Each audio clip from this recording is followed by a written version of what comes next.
A igreja luterana, na verdade, começa após a morte de Lutero.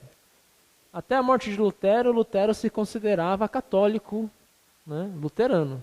Né, mas assim, ele nunca usou o termo igreja luterana. O máximo que ele usava era as nossas igrejas. Ele se referia, né, às nossas igrejas, ou seja, as igrejas católicas que seguiam o que se pregava na Bíblia, que foram excomungadas da Igreja Católica. Então não havia, na ideia dos reformadores luteranos, não havia a ideia de fundar e iniciar uma nova igreja. Eles todos concordavam que uma hora eles iriam voltar ao seio católico. Então eles nunca trocaram de igreja. Lutero se considerava ainda fiel à Igreja Apostólica, né? E Lutero até dizia assim, olha que interessante, Lutero disse assim, se o Papa da época, se o Papa Leão X revogar todas as heresias que se ensina na igreja de hoje e aceitar o que a Bíblia ensina, todos nós, padres, seguidores da confissão de Augsburgo, que é a confissão da igreja luterana, todos nós padres que assinamos a confissão de Augsburgo, voltaremos à igreja.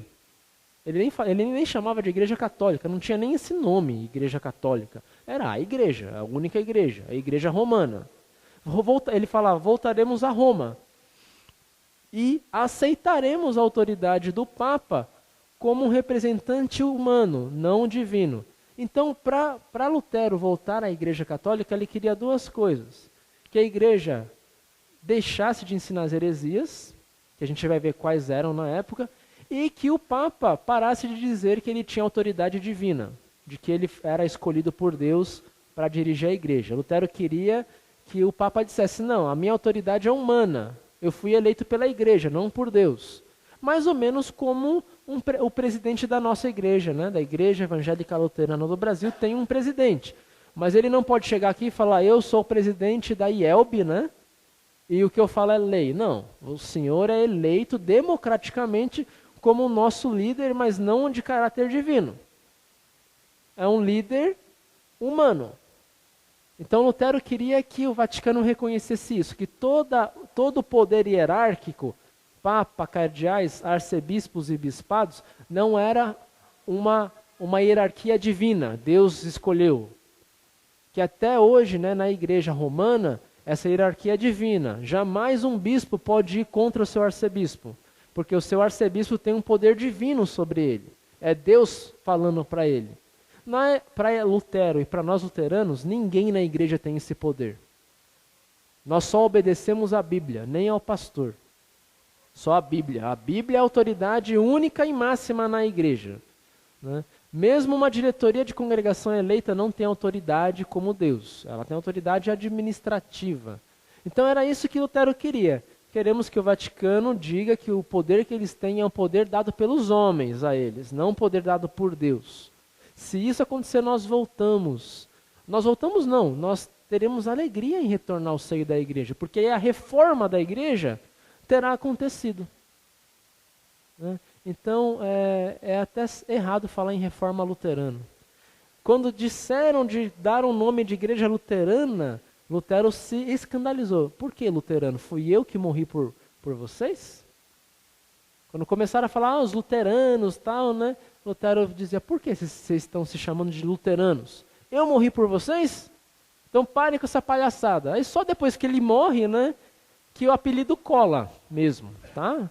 Mas Lutero não aceitava o nome luterano entre os seus membros, né? Nós somos da igreja, nós somos católicos. Um dia vamos retornar. Um dia esse Papa que está lá, ele vai morrer. Quem sabe Deus ajuda a igreja a ter um Papa em que vai aceitar toda a reforma. Então isso explica muita coisa na nossa igreja, né? Por que nós mantivemos a tradição litúrgica? Coisa que Lutero não dava muito valor, tá? Lutero não era litúrgico. Vocês viram a missa dele aqui, né? Era uma missa bem mais simples, né? Sem toda aquela divisão litúrgica de invocação, enfim, né? Era direto ao ponto. Né? Lutero não foi litúrgico no sentido de colocar um hino na igreja, uma música. A música era dos filhos de Caim.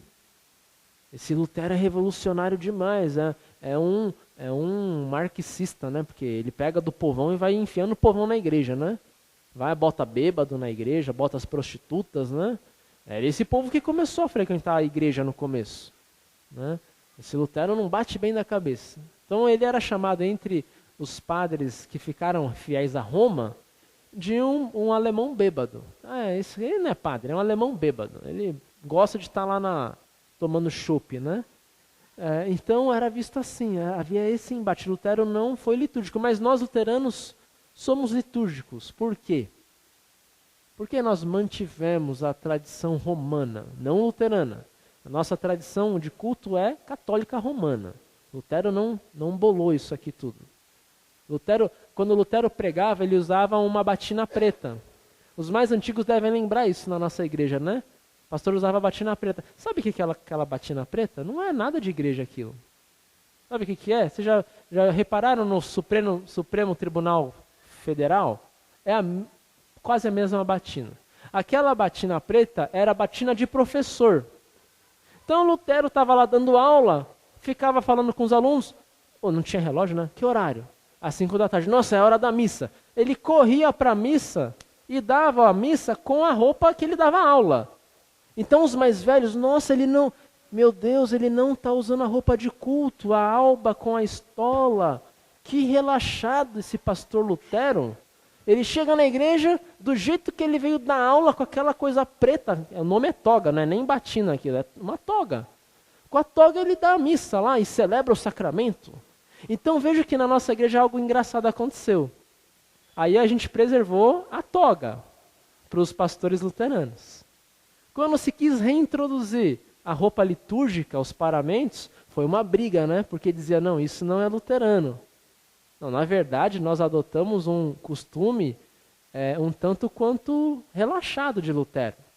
Não se dava culto com a toga, só Lutero fazia isso, né? De forma meio relaxada. Chegou atrasado na missa, não dava para colocar a roupa de pastor. Eu vou dar a missa assim mesmo, que o que vale é a palavra, não é a vestimenta. Entende como a gente acha que algumas coisas são luteranas e a gente briga, não, ser luterano é essa toga preta. E Lutero não daria a mínima para isso. Daria dizer, se quiser dar de bermuda, dá. Porque o que importa é a palavra, não é a vestimenta. Então a gente tem que aprender às vezes a ser mais luteranos em alguns momentos na igreja, né? Entende? A gente briga às vezes por umas coisas que não é... Se Lutero fosse vivo, ele ia dizer, parem de brigar por causa disso. Parem de brigar se o altar tem que ter vela ou não, porque isso pouco importa. O que importa é a pregação límpida e pura da palavra, né? Mas Lutero faz uma recomendação, que se mantenha a tradição da igreja. Não é uma ordem, é uma recomendação. Lutero, ao mesmo tempo em que ele fazia a missa em alemão, ele também fazia a missa grandiosa em latim. Por quê? Então tinha 2 tipos de missa. De manhã a missa em latim, de noite a missa em alemão. Essa missa em alemão era de noite. Essa missa em alemão era para os mais jovens, para eles ouvirem o evangelho. A missa em latim era para os mais velhos, não se escandalizarem tanto. Então, Lutero fala, é bom que a igreja mantenha a coragem de inovar, como também o respeito à tradição da igreja. Por quê? Então, por que nós luteranos hoje mantemos a nossa tradição litúrgica? Ou melhor, voltamos a usar, né? Porque até a década de 80 nós luteranos éramos bem assim, pelados na questão de culto, né? Não tinha paramento, a gente estava fora, né, dessa tradição. Por que se adotou isso novamente? Porque Lutero diz assim, a nossa fé não nasceu hoje. Você renegar a liturgia da igreja é dizer que nós sabemos mais que os apóstolos. Então manter a tradição litúrgica é mostrar para os mais jovens que a nossa fé tem uma raiz lá há 2000 anos atrás, não é de hoje. Então é útil você manter a tradição litúrgica. Mas Lutero não brigaria se ele fosse numa igreja em Hamburgo e lá não se mantivesse a tradição, entende? Se lá eles escolhessem ter um culto contemporâneo, como a igreja Bola de Neve, Lutero não ia brigar lá. Porque o principal é a palavra. Ele aconselhava se manter a tradição, não ordenava. Ele aconselhava, olha, é bom manter para lembrar que a nossa fé não nasceu hoje, com essas inovações de música na igreja. A nossa fé é apostólica. Nós temos 1.500 anos. Para nós hoje, nós temos 2.000 anos de história. A gente não pode abolir tudo e vamos fazer um culto diferente para agradar os mais jovens. Não. Não é assim que funciona. Então, entendem, né, que a gente não pode nem ir para um lado radical. Vamos abolir tudo porque é isso que o mundo precisa. Uma igreja com banda, com teatro, com show, né? Vamos fazer isso daí. E nem a gente pode ser tradicionalista. Não, o pastor tem que vestir a batina preta porque na época do meu avô, na época do meu tataravô, na época de Lutero era assim. A gente tem que ser equilibrado. A gente tem que saber a hora de inovar e a hora de manter a tradição. E ter um equilíbrio em tudo isso. Isso é ser luterano. Ser luterano é viver no equilíbrio entre tradição e inovação, entre lei e evangelho, entre hora de chamar atenção e hora de afagar, entre ser católico e evangélico. Veja que nós luteranos, a gente não é nem católico e nem evangélico, né? Os evangélicos conhecem a nossa igreja e falam o quê? Não, é muito católico para mim. Os católicos vêm à igreja e dizem, não, é muito evangélico para mim, não tem os santos, né? Então a gente é meio órfão no mundo, porque a gente vive nessa tensão, católico e evangélico. Na verdade nós somos os dois. Somos católicos, sim. Nós temos uma tradição católica no nosso culto. E não é uma tradição católica da igreja católica, é uma tradição católica no sentido da igreja apostólica, dos apóstolos, né? Nós não nascemos em 1517, nós nascemos com Cristo. Nós não celebramos a reforma luterana como o nascimento da nossa igreja, não. Nossa igreja nasce com o Pentecostes. A gente não celebra assim a igreja luterana hoje, né? E a gente também é evangélico, porque a nossa doutrina é evangélica. Nós não oramos aos santos, nós não invocamos os mortos, nós somos evangélicos na doutrina. A salvação é pela fé, não é pela caridade das obras, né? É essa a tensão que nós vivemos. Então no próximo slide nós vamos ver alguns desses pontos, né? Olha que interessante, o Papa Francisco diz que Martinho Lutero levou Bíblia às pessoas. Esse Papa um dia vai ser morto por alguns católicos mais radicais. Porque ele está falando coisas assim que em 500 anos não se falou. Lembra que Lutero foi excomungado por um Papa. E aí vem o Papa Francisco e diz, não, vamos rever a excomunhão. Lutero estava certo, o Papa Francisco falou. O Papa falou assim, Lutero estava certo. A igreja que não estava pronta para uma reforma. O que Lutero pregou era verdade.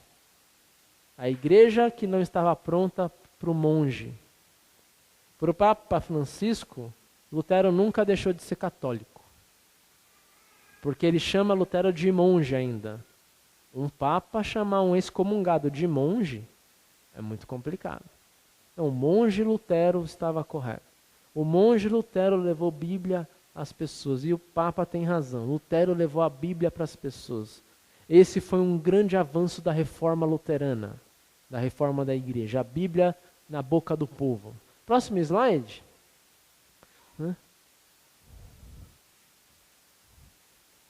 Kelly? Quem que está lá em cima? Ashton?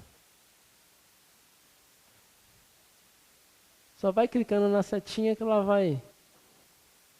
Então nós temos ali, né? O intuito de Lutero, como vimos, não era fundar uma próxima igreja. Pode clicar para aparecer os três?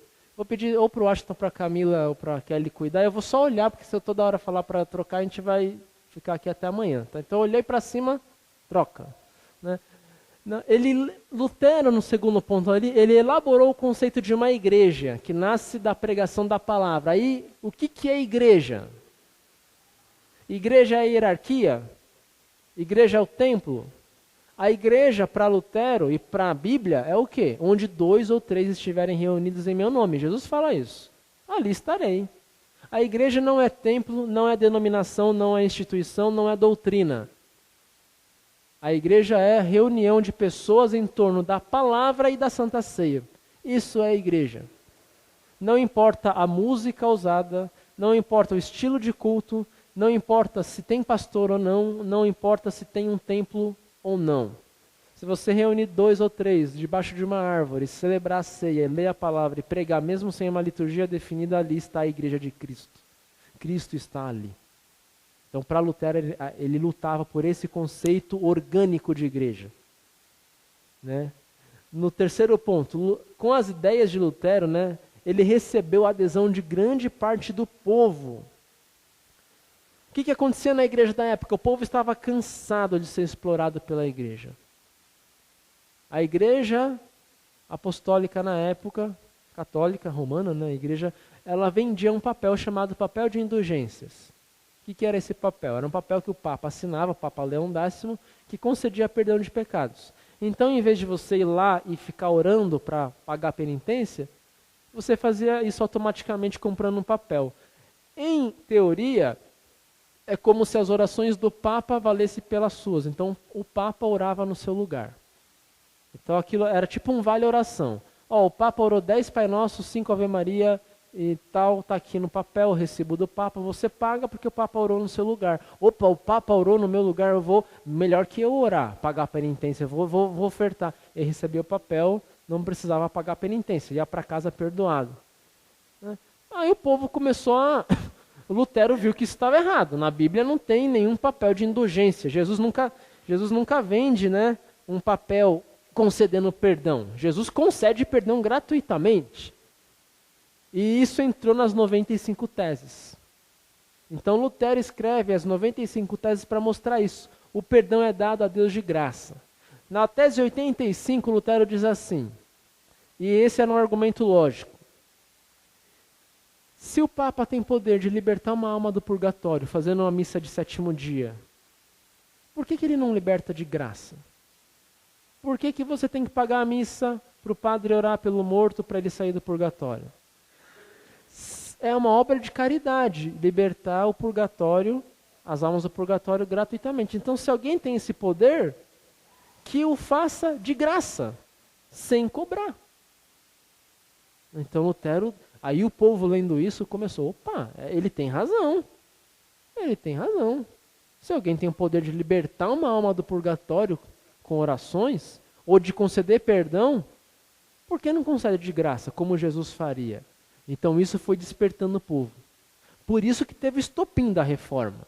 Por isso que foi algo que chacoalhou a igreja e o continente europeu naquela época, né? O continente rachou. Você vai para a Europa do Norte é luterana, né? Você vai para o sul da Europa, continuou fiel a Roma. Então, França, Itália, Portugal, Espanha são países fiéis ao Vaticano. Alemanha, Finlândia, Suécia, Noruega são países protestantes, são países de ética luterana, né? Lá para cima. Então, teve um racha mesmo. Infelizmente, não se manteve unida a igreja, né? Infelizmente, né? Teve o racha. Mas Lutero falou, entre a verdade e a paz, eu prefiro a verdade. Prefiro lutar pela verdade. Eu prefiro ter divisão e guerra por causa da verdade do que eu mentir para manter a paz. Então Lutero teve essa escolha a fazer. Eu vou lutar pela verdade, mesmo que eu sacrifique a paz no nosso continente. Mas a palavra de Deus tem que ser pregada como ela foi escrita pelo próprio Pai. Tá? Essa foi a luta. A igreja luterana faz parte do movimento evangélico ou protestante, nesse sentido. Né? Aí nós vamos ver a questão do monge. Quem que foi Lutero? Né? Lutero era um monge, sacerdote, professor, que viveu na Alemanha entre 1483 e 1546. Morreu jovem. Não cuidava muito da saúde, o nosso Lutero. Tá? A partir da liderança de Lutero, né? Nós tivemos um desencadeamento de um movimento religioso, mas que teve tentáculos em outras esferas. Por exemplo, uma das coisas que mudou na esfera de pensamento protestante foi o valor que se dá ao trabalho e a pobreza e riqueza.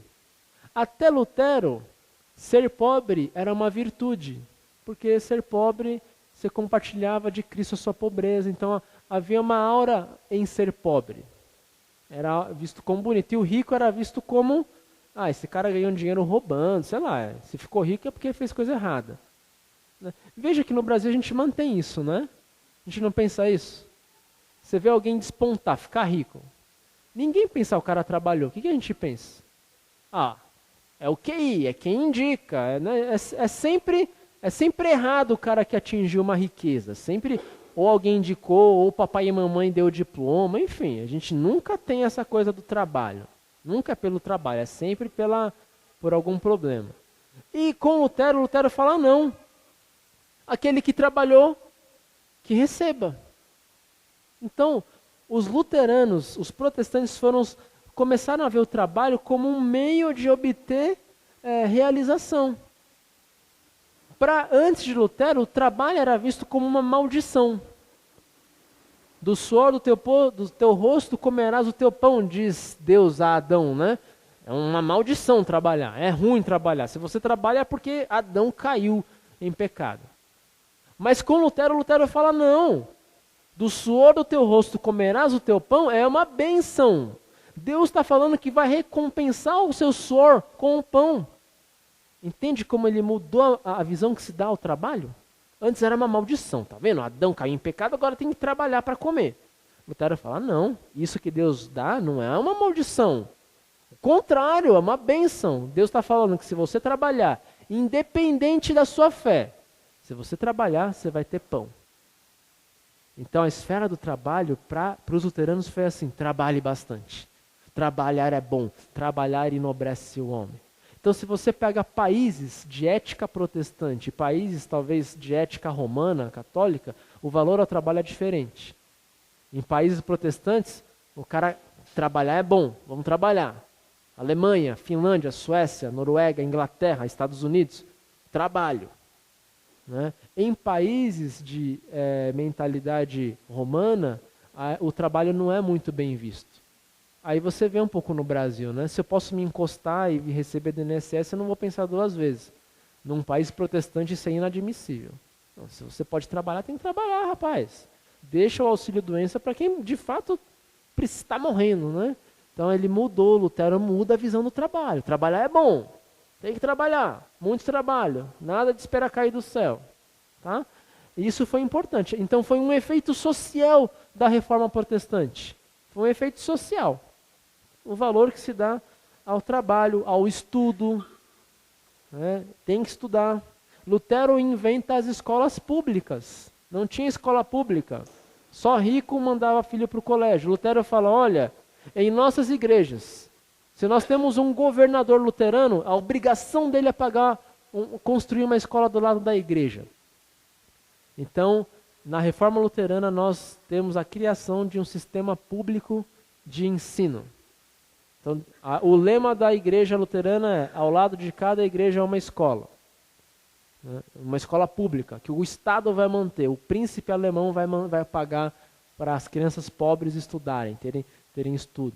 Por isso que a taxa de analfabetismo em nações protestantes é menor, que é o valor que se dá à escola. Tem que estudar. Tá?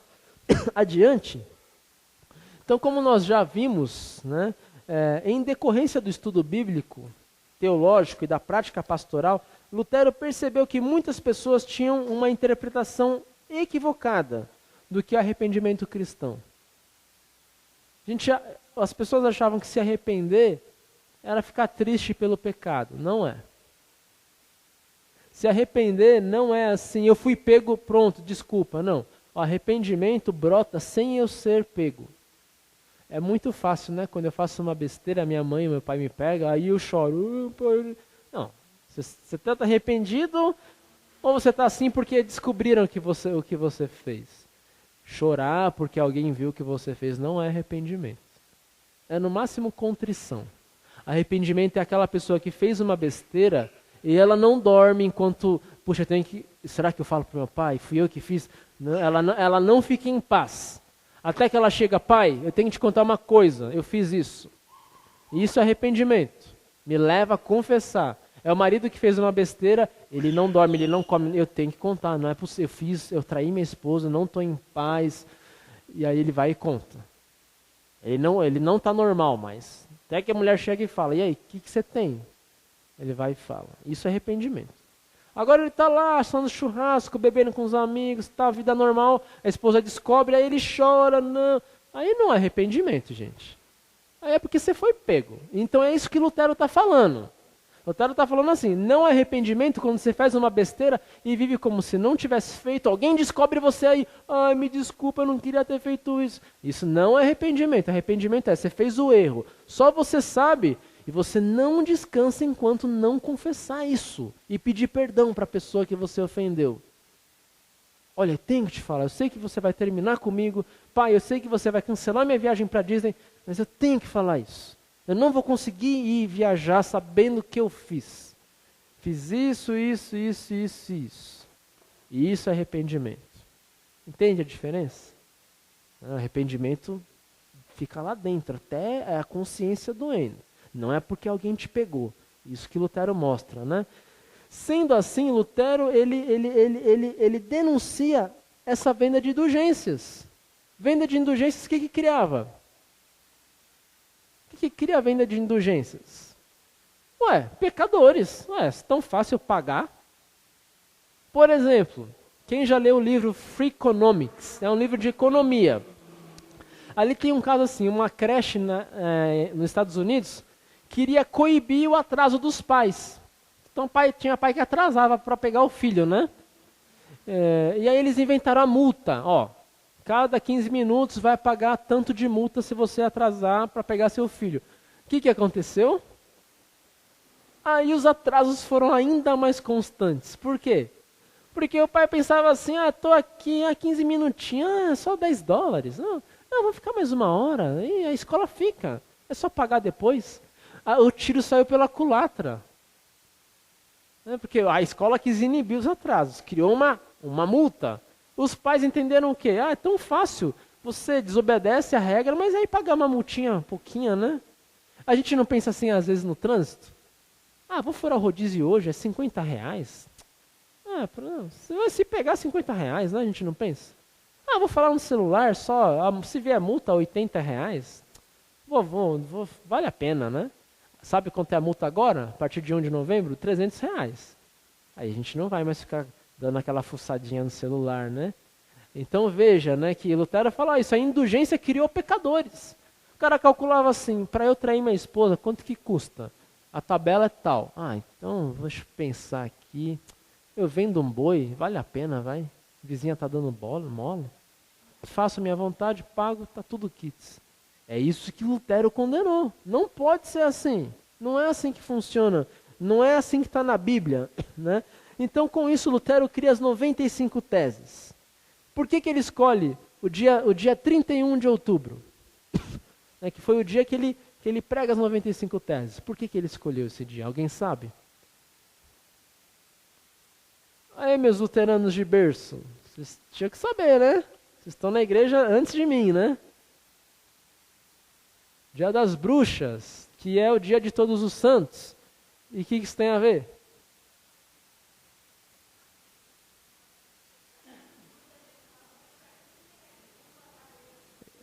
Isso, né? É uma ex-presbiteriana tem que ensinar a nós, luteranos de berço, que Lutero escolhe o dia 31 de outubro porque era dia das bruxas. Era isso mesmo.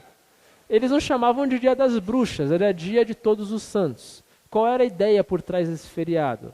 Os alemães e os nórdicos, eles achavam que no dia 31 de outubro, Odin abria as portas do mundo baixo, do inferno. Então os demônios, os espíritos vinham à terra pegar os vivos, né? O que acontecia com as pessoas mais supersticiosas? Iam até a igreja. Então dia 31 de outubro à noite, a igreja era inundada de gente. Por isso ele escolhe esse dia e ir à porta da igreja. Porque as pessoas iam com certeza ler as 95 teses. Tá? E aí tem outro motivo para ser a porta da igreja. Quem lembra? Por que a porta da igreja não lá dentro, não em outro local? Imagina alguém aqui vir com um prego, se fosse de madeira a porta, essa madeira aqui, vir com um prego e pregar ali, a gente ia dar bronca. Você está louco de colocar um prego nessa porta? Né? Por que ele escolhe a porta da igreja? Porque a porta da igreja era o local de avisos da cidade toda. Não tinha jornal, não tinha WhatsApp, né? Não tinha e-mail, não tinha folder avisando da promoção de pizza, né? Então onde que o pessoal colocava todos os anúncios? Na porta da igreja. Você precisava de emprego? Onde você ia? Na porta da igreja. Você ia ler lá a seção de procura-se empregado. Você precisava de um cara do forno na pizzaria, você colocava um aviso lá na porta da igreja. Então Lutero escolhe a porta da igreja porque era o local que as pessoas iam ler as informações. Como tinha muito analfabeto, geralmente ficava alguém ali lendo. Chegava um analfabeto e dizia, eu preciso de emprego. Aí a pessoa, ó, vai na rua tal, tem emprego na rua tal. Era o jornalista, né? O porteiro da igreja era um jornalista, porque ele que lia as novidades da cidade. As pessoas analfabetas iam perguntar para ele. Então, o 31 de outubro não foi uma data aleatória, foi algo pensado, para o máximo de pessoas ficar sabendo. Lutero escreve as 95 teses em latim e alemão. Na latim para mostrar que era uma tese acadêmica, e alemão para que o povo em geral conseguisse entender. No próximo slide a gente vai ver algumas desses pontos, algumas dessas teses. Primeira tese, né? A graça de Deus mediante Jesus é o que salva o ser humano, sem precisar cumprir nenhuma obra exigida pela igreja da época. Não são as obras que salvam, diz a Bíblia, a gente lê em Efésios. É a graça. E se é a graça, é só a graça. Não tem como ser graça e obra. Ou é a graça ou é obra. Não tem meio termo. É igual presente. Ou é presente ou não é. Se eu tiver que pagar pelo presente, é presente? Alguém vem para o seu aniversário, vem com um carro. Olha, paga só R$200, o carro é seu. Já não é tão presente, né? Estranho, né? Pagar. Ou é presente ou não é. Tá? Então, a graça é presente. É só Deus que te deu. Você não tem mérito nenhum. A salvação é por graça, diz a Bíblia. Ah, mas então quer dizer que eu não tenho que fazer nada? Aí é muito luterano, pensa assim, né? Ah, eu sou salvo. O que eu vou ofertar? O que eu vou ajudar? O que eu vou fazer missão? Já sou salvo? Aí Lutero fala o seguinte para esses luteranos. Lutero fala, ele tem que se beliscar do pulso até ao tornozelo e perguntar se ele está vivo e tem fé. Porque você tem a graça de Deus, não tem como você ficar parado, não fazer nada, não ir na igreja, não ofertar. Você tem que ofertar, você tem que fazer obra, você tem que ajudar o próximo, você tem que fazer caridade. Por quê? Porque a fé exige isso. A fé e o amor exigem obras. Não para ser salvo, mas a fé exige obras. O amor exige obras. Se eu amo minha filha, eu tenho que falar, eu já tenho uma filha, eu já amo. Deus cuida dela, eu não vou fazer nada. Eu já tenho, é um presente de Deus a minha filha, mas Deus vai cuidar, vai aparecer. Não, eu amo, eu vou fazer porque eu quero fazer pela minha filha. Não é porque eu sou obrigado. Não, eu quero fazer. Então, aquele que não faz a obra na igreja, porque acha que já está salvo em Jesus, tem que se beliscar e perguntar se a fé que tem é verdadeira. Aí o Dietrich Bonhoeffer, um pastor luterano, que participou de um complô para matar o Hitler, ele fala assim, né? Ele chama isso de graça barata. Ele fala assim, tem luterano, aqui na Alemanha tem luterano que não está se envolvendo na guerra para salvar os judeus. E esses luteranos acham que estão salvos. Eles estão cuspindo na cruz de Jesus. Eles estão fazendo da graça de Deus uma graça barata. Nós não cremos numa graça barata. Para a gente ser salvo, não foi de graça, foi de graça para nós. Mas alguém sempre paga. Não tem presente de graça. Alguém pagou pelo presente. Alguém pagou pelo seu PlayStation, jovem. Alguém pagou pelo seu prato comunitário de R$1. Alguém pagou, não veio para você é de graça. Alguém pagou. Quem pagou? Jesus. Jesus morre na cruz para nos dar salvação. Então a nossa salvação não é barata. É de graça para nós. Mas olha o custo. Olha o custo para você e eu dizermos, eu sou salvo em Jesus, eu tenho a graça de Deus e a fé. Alguém teve que morrer. Tem como a gente ficar sentadinho, sem se envolver na missão, sem ofertar, sem falar de Deus? Não tem, porque alguém morreu para eu estar aqui.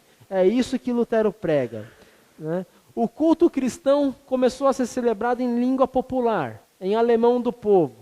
Um outro esquema que passou a acontecer. A Santa Ceia passou a ter pão e vinho, não só a hóstia, não só o pão. Por quê? Por que a gente distribui pão e vinho? e não só a hóstia? Porque Deus mandou. Toma e coma, toma e beba. É a ordem de Jesus. Tem que fazer o que está lá. É por isso que a gente tem os dois, né? O outro ponto, a composição dos hinos com melodias contemporâneas. Lutero passou a usar, como eu disse, né, os hinos da taverna ou do boteco. Essa melodia que Lutero usa. Aquela melodia de Natal é uma melodia popular lá, sabe, que a gente canta, né, com as crianças. Eu venho desde os altos céus. Né? Essa melodia era mais ou menos aquelas brincadeiras assim, adoleta, nanana. Ele usa essas melodias que as crianças já conheciam e coloca um hino. Tá? Então Lutero talvez usaria um sertanejo, um Luan Santana, não teria problema em usar um hino desse e colocar uma letra cristã. Tá? Isso ele fazia. Tanto que ele é estudado nas escolas de música. Tá? Quem estuda música vai estudar Lutero. Lutero é o criador da paródia. Quem cria a paródia é Lutero. O que é a paródia?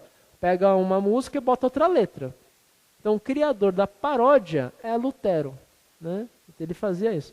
E a Bíblia foi traduzida para a língua do povo. Além disso, né, Lutero diz que todo cristão tinha o direito de ler a Bíblia direto, o que era proibido antes.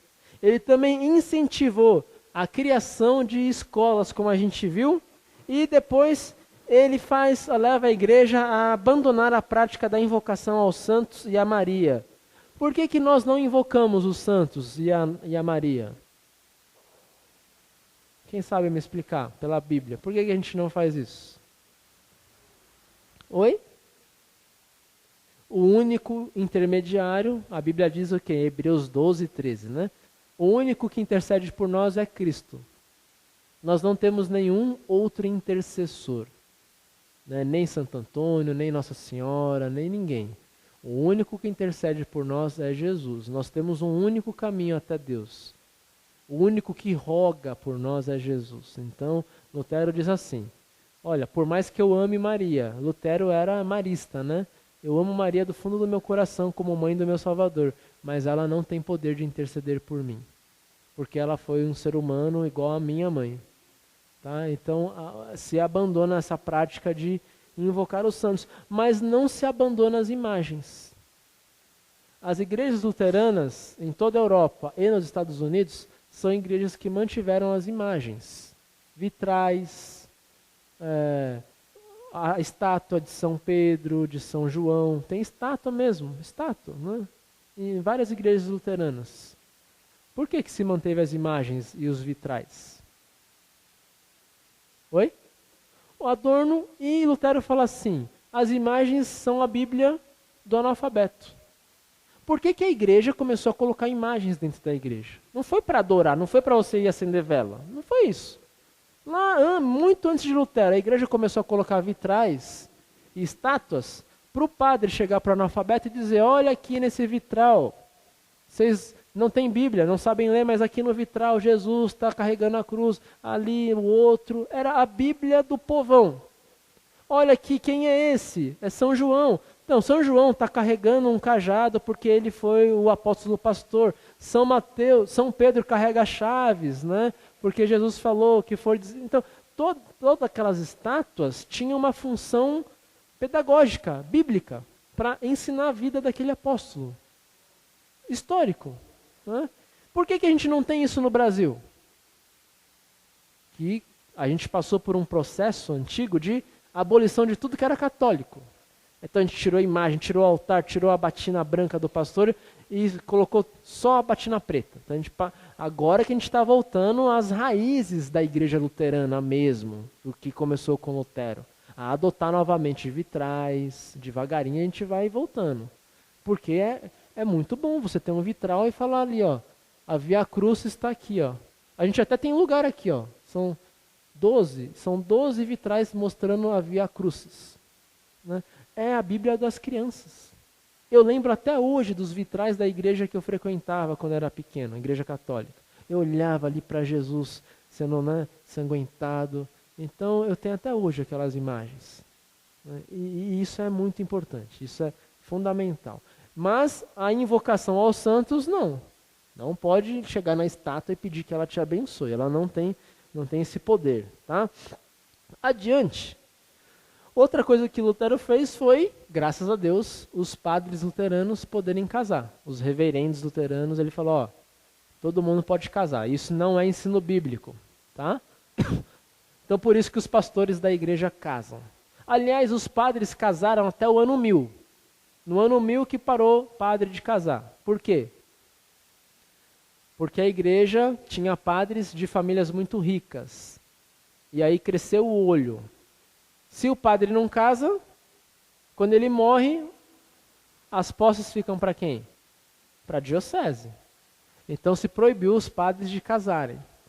Porque eram famílias ricas, né? Aí o padre morria, que a terra dele era incluída na diocese. Tá? Aí a partir do ano 1000 o padre não pôde mais casar. Mas foi um ensino, assim, 1000 anos depois de Jesus, que começou essa ideia da castidade. Tá? Mas não, até o ano 1000, papas e padres casavam, tinham esposas. Então, é bobo aquele que fala, eu li no Google que tinha um papa que tinha esposa. Lógico que ele tinha esposa, até o ano 1000 todos casavam. Olha que coisa safada, né? Um papa que tinha esposa e filho. Óbvio que ele tinha. Eles casavam até o ano 1000, só depois que passou a não ter. Né? Então, quem ataca a Igreja Católica dizendo que os padres tinham filhos, é verdade, até o ano 1000. Tá? Então tem que saber de onde vem a crítica e a fala, né? Que às vezes a pessoa está falando bobeira. Né? Adiante, a valorização do trabalho, como eu falei, né? Você quando trabalha está servindo a Deus. Lutero diz isso. Lutero diz assim, ó, olha que coisa forte. Lutero diz que na Bíblia você pode dizer o seguinte: a mãe que limpa o cocô da criança faz uma obra mais santa do que a freira no mosteiro pagando penitência. Por que Lutero fala isso? Lutero está dizendo assim, que bem que uma freira enclausurada, orando, faz para o mundo. No máximo ela faz um bem para ela própria. Agora uma mãe que pega o bumbum da criança e limpa está fazendo um bem para o outro, que é a própria criança.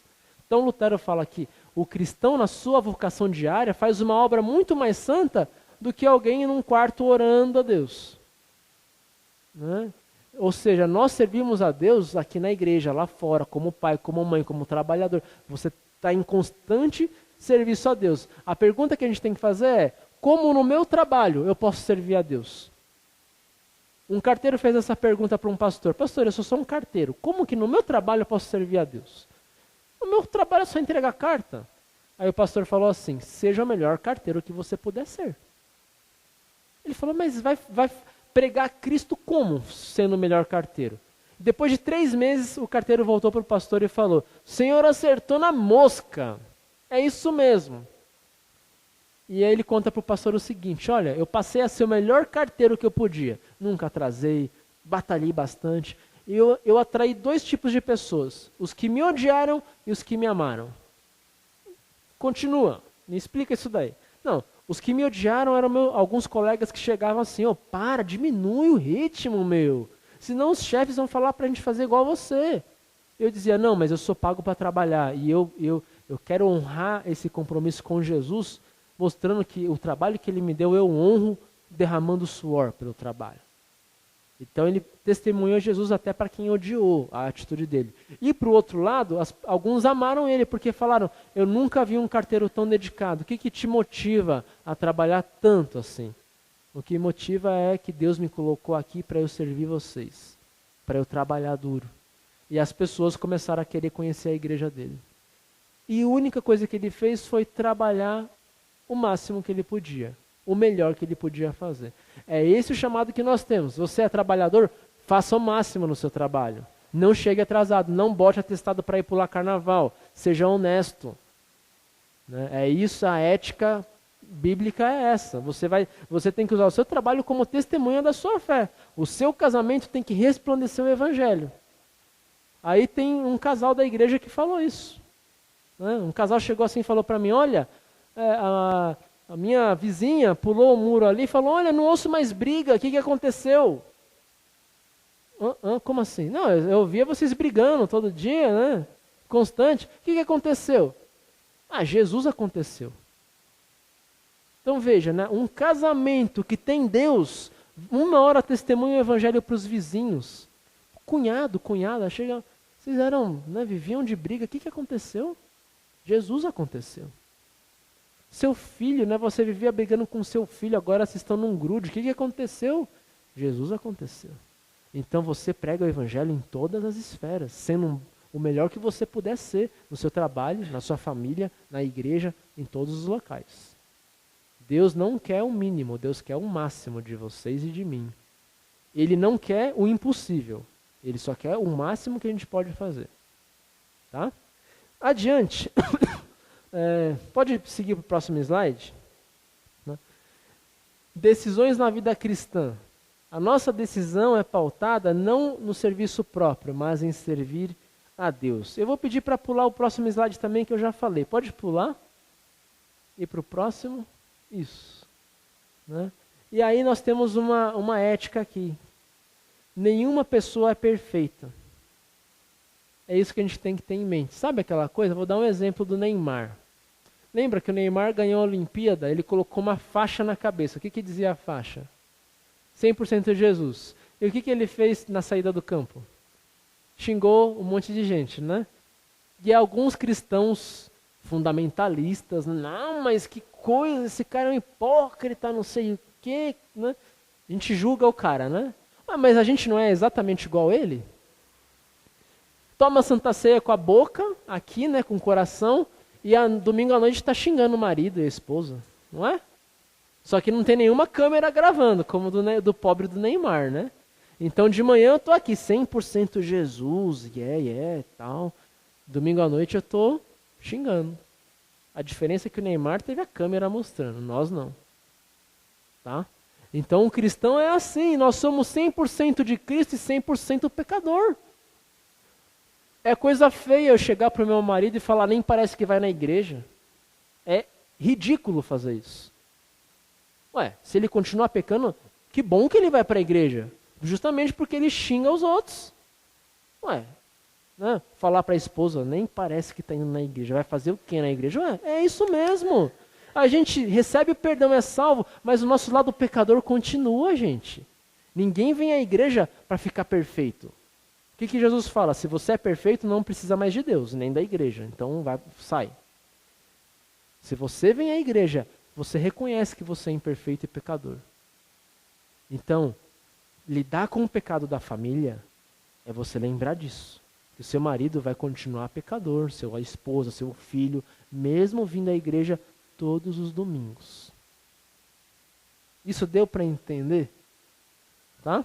Vamos adiante. Né? Adiante nós temos os 5 pilares da reforma. Eu acho que vou... Mais um. Isso. Os 5 pilares da reforma, aqui só tem 4, mas são 5. Somente Cristo, somente pela fé, que é o segundo, somente por graça e somente a Escritura.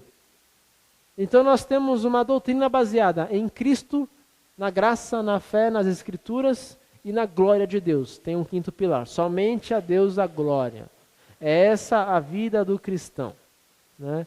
Em tudo isso, meus irmãos, nós somos convidados a levar o que nós lemos hoje no Evangelho. Nós temos milhares de Zaqueus lá fora, procurando Jesus. Eles não procuram Jesus porque acham que Jesus é santo. Eles procuram Jesus porque sabem que em Jesus tem a palavra da vida. Então Deus não quer que você seja o santinho do pau oco lá, mas Deus quer que você resplandeça para o mundo ao amor e à misericórdia dele. Aí esses milhares de Zaqueus vão olhar para você e você vai dizer, vem comer na minha casa, que eu vou te apresentar o Salvador. E aí esses Zaqueus que estão com essa vida errada, essa vida cheia de pecado, eles vão dizer, hoje eu devolvo tudo que eu roubei. Ou, se eu traio minha esposa, eu não vou trair mais. Se eu espanco meu filho, eu não vou espancar mais. Se eu roubo do meu patrão, eu não vou roubar mais. Nós somos os agentes da mudança nessa sociedade. Nós não podemos deixar o mundo ou a nossa vizinhança do jeito que é. Nós temos que viver o amor e a misericórdia de Deus para que as pessoas perguntem para nós como a vizinha fez com esse casal. Não tem mais briga aí, por quê? Né? Quando você vive a fé cristã, Seu vizinho vai perguntar, vai subir na árvore. O que está acontecendo aí que mudou? Seu colega de trabalho vai subir na árvore. Olha, me conta um segredo que eu nunca te vi xingar seu filho. Os Zaqueus vão perguntar para vocês, onde está Jesus? E você vai falar, Jesus está na minha vida. Isso é ser luterano. É ver que na liturgia, nós temos a liturgia não porque a liturgia é santa, tem que ter a liturgia, porque ser luterano é ter liturgia, não. Porque nós cremos que na liturgia, nós mostramos que a nossa fé não é uma fé luterana. Não nasceu com Lutero. Nossa fé nasceu na igreja apostólica. Nasceu em 2000 anos de tradição. Por isso que nós mantemos a igreja como ela é. Não caímos nessa onda de ter uma banda, abolir tudo e ser legal. Porque a igreja não é lugar para ser legal. A igreja é lugar para mostrar que nós temos uma fé bíblica e que essa fé bíblica não nasceu hoje com os evangélicos que nós somos, mas nasceu com os apóstolos. Então não é uma questão de tradição, é uma questão de ancorar nossa fé lá atrás. Se nós inovamos com banda, não é porque é legal, é porque a fé cristã tem que chegar às novas gerações. Então tudo que a gente faz tem que perguntar, a finalidade é Cristo? Se for, faça. Se não for, dê um passo para trás. Tá bom? Vamos seguir nosso culto agora. Peguem a liturgia de vocês. Vamos para o ponto 8, para as ofertas. E durante as ofertas cantamos o hino que está ali registrado.